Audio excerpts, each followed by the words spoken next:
Well, the purpose of the Mueller investigation was to find Russian agents in the United States. That's what they told us when it began. But that's long ceased to be its purpose. It is now a permanent federal investigation into anyone who has publicly supported the president or made other unpopular political noises. Whether that person did anything wrong, colluded with Russia, irrelevant. Being the subject of a federal investigation, anyone who's been that can tell you, is enough to wreck your life. Roger Stone has learned that lesson. He has not been indicted for anything.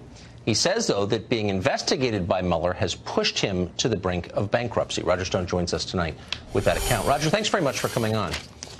So, Tucker, thank you very much. The details of the investigation, to the extent they're publicly known, are batted back and forth on TV every day, and we'll have, I suppose, decades to figure out exactly what it was about and your place in it. But as of right now, you have not been indicted or even accused of any crime, much less colluding with Russia. Tell us the effect on you and your family of being publicly linked to this investigation. Sure. First of all, because of the intense censorship of my own show on InfoWars, which you've talked about a lot, I appreciate the opportunity to be here. I've been under a 2-year microscope in which every aspect of my life has been examined: my personal life, my family life, my private life, my business life, my political life. And that has been an extremely draining process. At least 12 of my current or former associates have been browbeat by the FBI or dragged before the grand jury. Literally millions of dollars have been spent. I believe all my emails, text messages, phone calls in 2016 and since have been scrutinized. And to date, there is still no evidence of Russian collusion, WikiLeaks collaboration, or any other illegal act in connection with the 2016 election or anything else. This has been financially devastating. The leaks from the special counsel's office have devastated my private consulting business. In December, I lost my health and life insurance, unable to pay the premiums anymore. I had to sell my car. It was a 2006, but I had to sell it nonetheless. A small fund I had put aside for the college education of my grandchildren, derived from my book sales, had to be liquidated. I am this close. I mean, in all honesty, I struggle to pay my lawyers first and foremost, pay my rent, pay my taxes. It is not a fun existence. It's unbelievable. I mean, you're in your 60s, is my understanding, and you have no money whatsoever. You don't even have health insurance, and you have not been informed that you are going to be indicted, much less been indicted. I mean, do you even know what the crime is they're alleging? Presuming they're alleging anything? It's very hard to say. You have a runaway special prosecutor who is accountable to no one.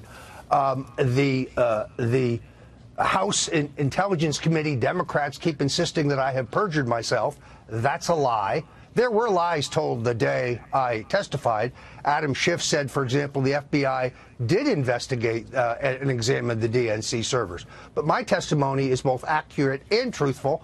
But I'm not even allowed to have a copy of it, Tucker. I'm not even allowed to examine it. My lawyers can go examine it in a sealed room in Washington, but they're not allowed to take notes. 4.5 hours of voluntary testimony.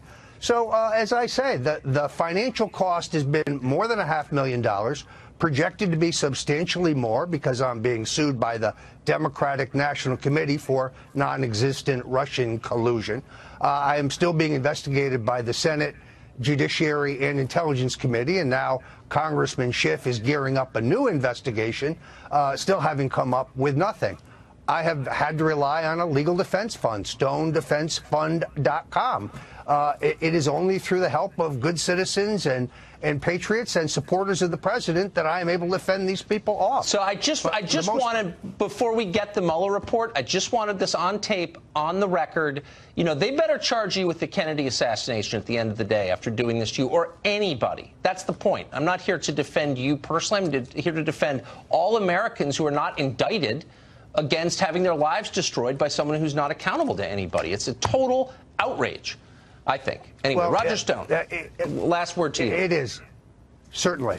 Here's the most important thing, Tucker. No matter how much pressure they put on me, no matter what they say, I will not bear false witness against Donald Trump. I will not do what Michael Cohen has done and make up lies to ease the pressure on myself. You know, my God and a great wife and my great family see me through this. Honestly, I hope I would have the integrity that if the roles were reversed and a Democrat was in the White House and this was happening to one of his supporters who had not been accused of any national security violation, that I would defend his right not to be destroyed, because I really mean it. Roger Stone, God bless. Thank you, Tucker.